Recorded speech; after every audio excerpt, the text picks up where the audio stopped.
ত্রয়োদশ জাতীয় সংসদ নির্বাচনে ভূমিধস বিজয়ের পর শুক্রবার জুম্মার নামাজ শেষে গুলশান কার্যালয়ে আছেন বিএনপি চেয়ারম্যান তারেক রহমান। বিজয়ী সংসদ সদস্যদের পাশাপাশি সারা দেশের নেতাকর্মীরা আসছেন শুভেচ্ছা জানাতে। রাজধানীর গুলশান কার্যালয় থেকে আরও জানাচ্ছেন আমাদের সহকর্মী রবিউল ইসলাম রবি।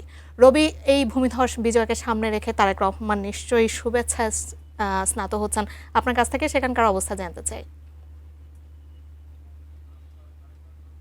বিএনপির ভূমিধস বিজয়ের পর আজ শুক্রবার দুপুর জুমার নামাজের পর থেকে বিএনপি চেয়ারম্যান তারেক রহমান তার কার্যালয়ে অবস্থান করছেন এবং সারা দেশ থেকে নেতাকর্মীরা কিন্তু তার সঙ্গে শুভেচ্ছা বিনিময় করার জন্য দুপুর থেকেই তার সঙ্গে এসছেন এবং তার সাথে দেখা করছেন, শুভেচ্ছা বিনিময় করছেন। সেই সাথে দেশের প্রায় সকল জেলার যারা বিএনপির যে সকল প্রার্থীরা জয়ী হয়েছেন সেই জয়ী প্রার্থীরাও কিন্তু তারেক রহমানের সঙ্গে দেখা করার জন্য এসেছেন।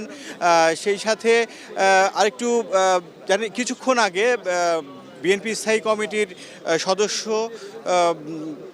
আমির খসরু মোহাম্মদ চৌধুরী উনি কিন্তু গণমাধ্যমের সঙ্গে কথা বলেছেন এবং উনি বলেছেন যে সামনের যে সংসদ হতে যাচ্ছে ওনারা শক্তিশালী একটি বিরোধী দল দেখতে চান এবং তাদের সঙ্গে তারা যেন গঠনে ভূমিকা রাখতে পারেন সে বিষয়ে কিন্তু উনি বলেছেন।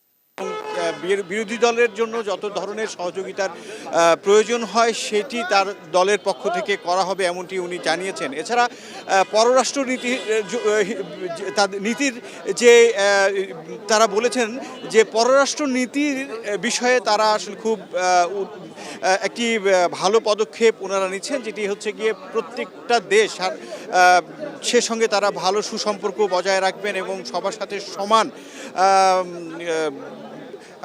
সমান মর্যাদা এবং গুরুত্ব বিবেচনায় কিন্তু তারা এই যোগাযোগ বা সম্পর্ক তারা স্থাপন করবেন।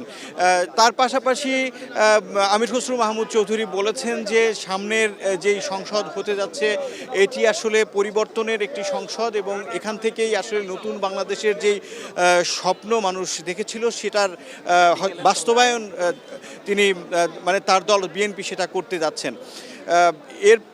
এছাড়া আরেকটা বিষয়ে উনি স্পষ্ট করে বলেছেন যে বিএনপির যেই পুরনো ধারার যেই সংস্কৃতি ছিল রাজনীতিতে সেই সংস্কৃতি থেকে তারা আসলে বেরিয়ে আসতে চাচ্ছেন। তো এখন পর্যন্ত কিন্তু আমরা এখানে দলীয় নেতাকর্মীদের উপচে পড়া ভিড় আমরা দেখতে পাচ্ছি। নেতাকর্মীরা আসছেন, যাচ্ছেন, আবার আসছেন, মানে একটি উৎসব মুখর একটি পরিবেশ এখানে আমরা কিন্তু দেখতে পাচ্ছি। আগামী 16 তারিখের মধ্যে গেজেট হওয়ার কথা রয়েছে, তারপর হয়তো সরকার গঠনের প্রক্রিয়া শুরু হবে এমনটি আমরা ওনাদের কাছ থেকে আমরা জানতে পেরেছি।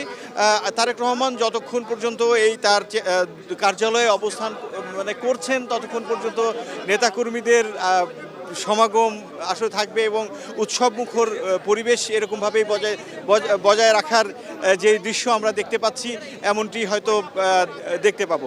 তো এই ছিল আমার কাছে গুলশান চেয়ারম্যানের কার্যালয় থেকে বিএনপির চেয়ারম্যানের কার্যালয় থেকে সর্বশেষ খবর।